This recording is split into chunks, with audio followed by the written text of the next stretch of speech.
미국 바이든 대통령이 2022년 3월 2일 첫 국정연설을 했습니다. 제가 간단하게 정리를 해서 영상을 찍었었는데요. 이 자리에서 코로나에 대한 이야기 언급했었죠. 테스트 2 트립부터 백신과 치료제의 사용, 새로운 변이에 대한 대비, 재택근무의 종료, 저개발 국가에 대한 백신 공급을 말했었는데요.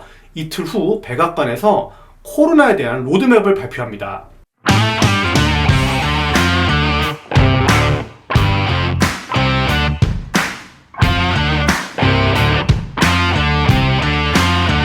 크게 4가지인데요. 첫째, 코로나로부터 보호와 치료하기. 둘째, 새로운 변종 대비하기. 셋째, 직장과 학교 폐쇄 방지하기. 넷째, 전 세계 백신 공급입니다. 하나씩 살펴보겠습니다. 첫째, 코로나로부터 보호와 치료하기인데요. 미국은 2020년 이후로 5번의 코로나 대유행을 겪었다고 해요. 최근 1년간은 변종 대유행을 겪었죠. 알파, 델타, 오미크론까지요. 백악관에선 백신을 코로나로 인한 입원과 사망을 줄일 수 있는 최고의 도구로 생각했고 코로나 대응의 중심에 두었다고 합니다. 2억 명 이상의 미국인이 예방접종을 완료했고 3분의 2가 부스터를 접종했다고 해요.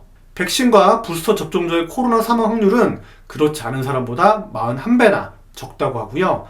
팍스로비드와 같은 항바이러스제가 사망 위험률을 89% 줄인다고 밝혔어요. 항원 검사 키트를 주문할 수 있는 코비드 테스트 홈페이지를 설립했는데요. 바이든 대통령도 이번 주부터 항원 검사 키트 추가 주문이 가능하다고 밝혔죠. 그리고 미국은 다문화 국가이기 때문에 백인뿐만 아니라 스페니쉬나 흑인, 아시안에 대한 백신 공급 비율도 신경 쓸 수밖에 없을 텐데요. 현재는 백인 성인과 동일한 비율로 예방접종이 이루어졌다고 합니다. 바이든 대통령의 국정연설에서 밝혔듯 테스트 투 트릿, 원스톱 서비스로 코로나 치료를 제공한다고 하는데요. 무료 검사와 무료 치료제를 우리나라로 치면 보건소 같은 곳에 설치해서 운영한다고 합니다. 이것을 원스톱 사이트라고 하는데 3월까지만 운영한다고 하네요. 이 외에도 코로나로부터 보호와 치료를 위해 면역 저하자, 노인, 장애인에 대한 보호 조치를 제공하고 공중보건 자원에 대해 공평한 접근을 보장할 것을 약속했습니다. 둘째, 새로운 변종에 대비하기를 알아보겠습니다. 2021년 1월까지 미 연방정부에선 바이러스의 데이터와 시퀀싱 기능이 충분하지 않았다고 해요. 새로운 변종에 대응할 준비가 전혀 되어 있지 않았다고 합니다. 그러니까 코로나가 급증하는데 이것에 대한 조치 계획이 없었다고 밝힌 것이죠. 저는 미국이 이런 점이 참 좋다고 생각하는데요. 대응이나 대비가 없었다는 게 좋다는 게 아니고요. 준비가 부족했다, 대응할 계획이 없었다, 이렇게 정직하게 밝히는 점이 굉장히 높이 살만한 점이라고 생각해요. 생각지 못했던 변종이 발생했고 행정부 지시로 바이러스의 데이터를 그때부터 모으기 시작했고 미국의 50개 주 전체로 확대했다고 합니다. 이를 계기로 일주일에 최대 9만 개의 분리주에 염기서열 작업이 가능하게 되었다고 하는데요. 이것이 중요한 이유가 염기서열 작업을 통해서 변종 발생을 감지할 수가 있거든요. 그렇기 때문에 변종을 찾으려고 굉장한 노력을 기울이고 있다는 것을 알 수 있는 것이죠.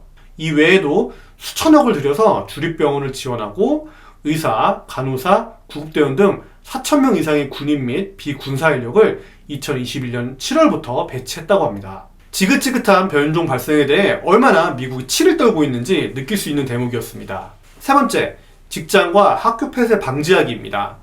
2021년 초 미국은 유치원부터 고등학교의 46%만 대면 학습이 이루어졌고 수천만 명이 직장을 잃었다고 합니다. 학교의 공조시설 개선, 교사, 간호사 직원 고용을 통한 학교 재개를 위해 1,300억 달러를 투자했다는데요. 우리나라 돈으로 130조의 어마어마한 금액입니다. 그리고 역사상 가장 큰 백신 접종 캠페인을 시작했는데요. 학교 근로자 및 학생, 연방 직원에게 가능한 한 최대 수준으로 예방접종을 권했다고 합니다. 현재는 학교의 99%가 대면 학습이 가능하다고 하고요. 일자리 역시 2021년에는 660만 개의 일자리를 창출해서 역사상 가장 높은 일자리 증가율을 기록했고 5.7%의 성장률을 보여서 40년 만에 가장 빠른 경제 성장 속도를 보였다고 합니다. 이 세 번째 항목에 제가 관심을 가진 것은요.